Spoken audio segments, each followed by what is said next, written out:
Number 12, mistakes in hiring. And all of these to me could have been number 1 through 5, but I just had so many. So, mistakes in hiring, such as interviews. You want to make sure everybody that's doing interviews has been trained on doing interviews, because you could have a person. Let me give you an example. Say you decide you're going to interview someone, the interviewee shows up, and before you go out to meet them, you decide, well, I'm going to ask Jane if she'll go with me to interview this person. So Jane goes with you. She's not trained, and in the interview, the interviewee says, "Hey, they just got back from Disneyland," and then Jane says, "Well, how many kids?" Well, that could be a problem, because that's about, you can't ask a person how many kids they have in the interview.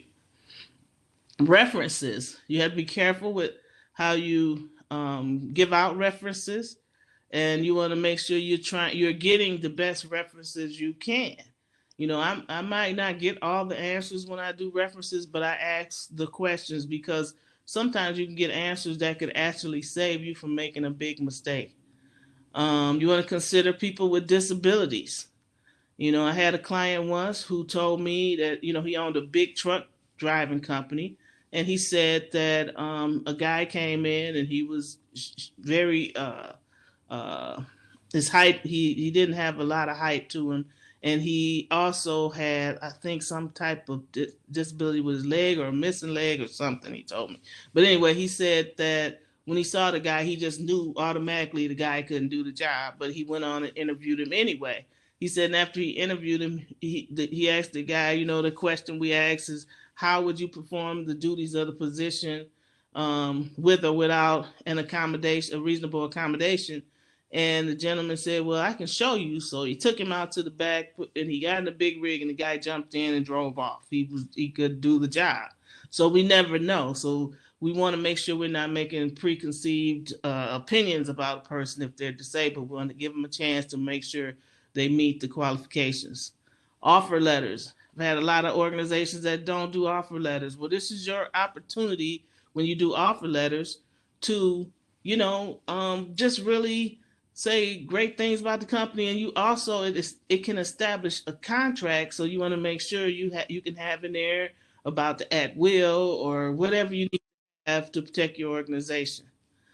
Too quick to hire. I have organizations that may need, say, for instance, nursing assistants, and they just hire anyone they can find, and they hire too quick, and then the people become a revolving door, in and out, in and out, in and out. So you don't want to hire too quick, but then you don't want to take too long to hire either, because you could miss an opportunity to have a really good person working for you. Having intimidating interviews, and that's what this picture reflects, is that when you walk in the room and you see that, you might feel very intimidated. You don't want to have that type of interview. Diversity. Make sure you're looking at diversity in hiring, because it's proven that organizations that have diversity perform 30% better. And why is that? Well, that reason, I hear a ding, and I'm not sure what it is, so I apologize. But diversity, why it's important when you're hiring, is because why diversity makes a difference is because people want to come to organizations where people look like them, or work for places where they have people that look like them. I thought somebody was going to say something. All right, and also orientation and onboarding. The difference between orientation and onboarding is this: orientation usually happens at the beginning, and it talks about the entire organization and the history of the organization, and you talk about the different policies and the safety, and that's orientation. Onboarding is more in the department. When they get in the department, having somebody to be a buddy to them, answering their question, making sure they have the tools to do their job, that type of thing. So you want to make sure you have a great orientation and onboarding program process, because this can also be a problem when you don't have that and people don't know what the rules are, or they don't know, again, they don't have the tools and support to do their jobs. And these are just some of the illegal questions to ask and the legal way to ask them. So instead of saying, how old are you? You can ask, are you 18 or older?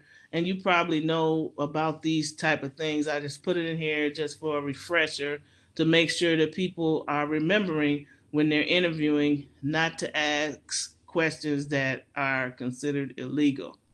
Learn how to protect your organization and improve your bottom line. Get your copy of Vanessa's book, 101 Costly HR Mistakes and How to Fix Them. Her book is packed full of real-life experiences and available to you now at Amazon.com or NelsonHRReport.com.